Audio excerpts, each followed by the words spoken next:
পশ্চিম মেদিনীপুরের চন্দ্রকোনা ব্লক ৩০ বছরের রাখা লাড়ি আলু চাষি স্ত্রীর গয়না বন্ধক রেখে ১.৫ লাখ টাকা ঋণ নিয়েছিলেন। ঋণের টাকা শোধ করতে না পেরে আত্মঘাতী হচ্ছেন তিনি।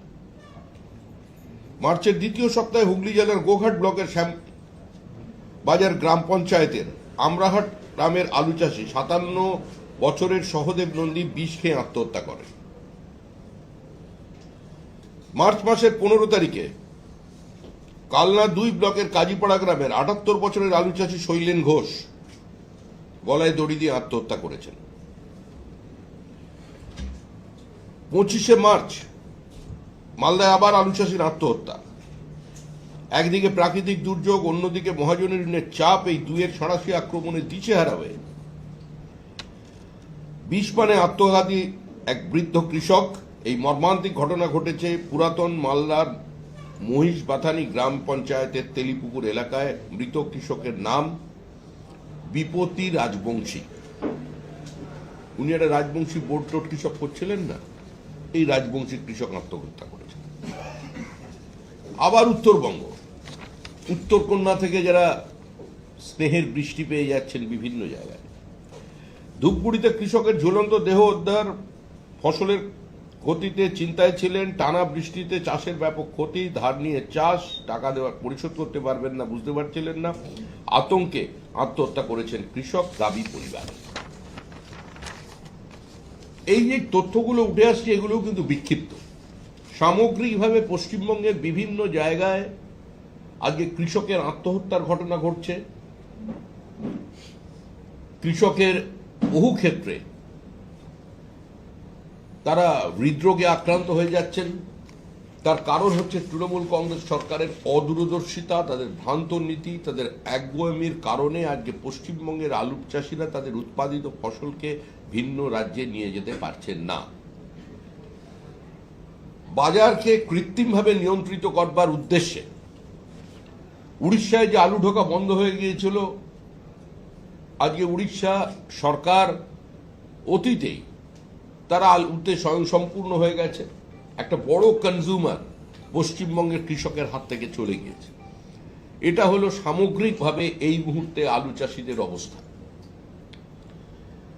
মাঠে দাম ৪.৫ টাকা। সরকারের পক্ষ থেকে বলা হচ্ছে কোল্ড স্টোরেজ মালিকদের যে তোমরা ৯.৫ টাকা করে আলু নিয়ে নাও, কিন্তু এই যে টাকার ব্যবধানটা, এটা কোথা থেকে আসবে? রাজ্য সরকারের কোনো আর্থিক সহায়তা নেই। রাজ্য সরকার কৃষকের পাশে দাঁড়াচ্ছেন না। রাজ্য সরকারের সমস্ত দায়িত্ব এবং দায়বদ্ধতা তারা চাপিয়ে দেওয়ার চেষ্টা করছে কোল্ড স্টোরেজ মালিকদের ওপরে। এখন কোল্ড স্টোরেজ মালিকরা টাকা পাবেন কোথা থেকে? কোল্ড স্টোরেজ মালিকদের বক্তব্য হচ্ছে, আমরা যদি এখনই টাকা জোগাড় করতে যাই তাহলে আমরা যে ঋণের কথা বলা হচ্ছে ব্যাংক ঋণ দেবে, সেখানে গেলেও তো আমাদের প্রপার্টি মর্টগেজ দিতে হবে। কিন্তু আলুর দাম যে ৯.৫ টাকার উপরে উঠবে, এটাকে কে স্থির করবে? খোলা বাজারকে তো এভাবে নিয়ন্ত্রণ করা যায় না। যে কোনো জনকল্যাণকর রাষ্ট্রের কৃষকের পাশে দাঁড়ানো সরকারের প্রাথমিক দায়িত্ব।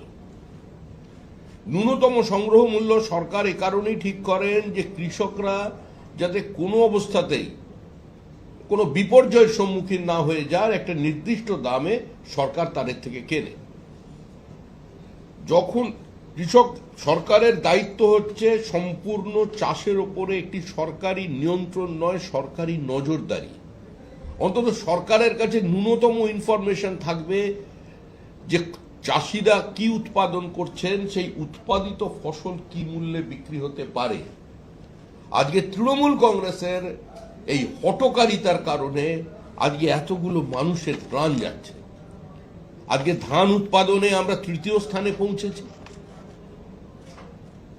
রাইস বোল অফ ইন্ডিয়া নামে বর্ধমানে, যে বর্ধমান আমাদের কাছে সবচেয়ে উল্লেখযোগ্য জেলা ছিল, সেই বর্ধমান জেলায় একর প্রতি উৎপাদন আজকে ধানের কমে যাচ্ছে।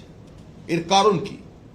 উত্তরবঙ্গে বিভিন্ন নদী থেকে, ছোট ছোট নদী থেকে ইললিগাল স্যান্ড মাইনিং এর কারণে, বোল্ডার তুলে নেওয়ার কারণে নদী তার গতিমুখ পরিবর্তন করছে।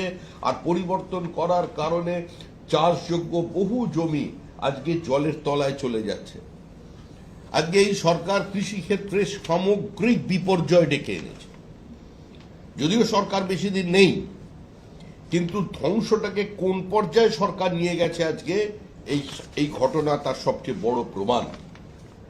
আমরা মনে করছি পশ্চিমবঙ্গের মানুষ এই সরকারের সম্পর্কে দেখবেন, আবার আমরা প্রথম থেকে বলছি যে তৃণমূলকে তৃণমূলের হাত থেকে বাঁচানোর জন্য, তৃণমূল কংগ্রেসের কর্মীদের প্রাণ রক্ষা করার জন্য আজকে এই সরকারটা যাওয়ার প্রয়োজন আছে। মানুষ বুঝেছে, কারণ মৃত্যুই।